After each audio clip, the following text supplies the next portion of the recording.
Probably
want to meet the same generous people like I did now.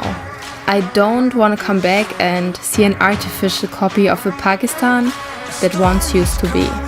I think we should always be aware that tourism drastically supports a country's economy and that tourism makes new jobs to millions of people available.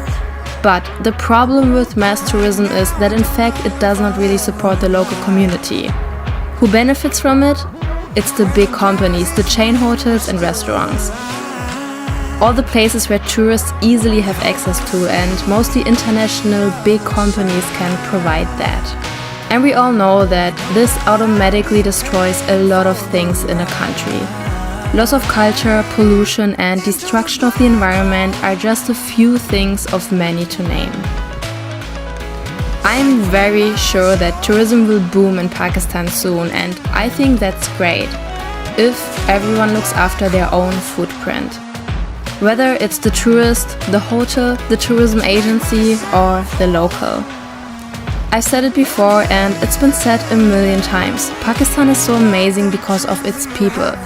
They are really the most generous and honest people I've ever met in my life. So to come back to the question, does deserve Pakistan the title Best Travel Destination for next year?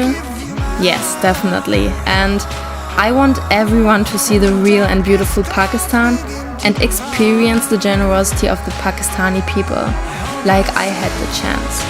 I just hope that Pakistan and its visitors will keep the travel spirit there, respect the people, and keep the nature as beautiful as it is right now.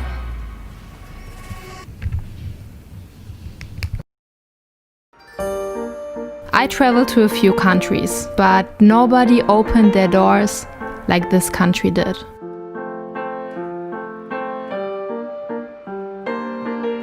I spoke to many travelers, and nobody felt so welcomed like the ones who traveled here.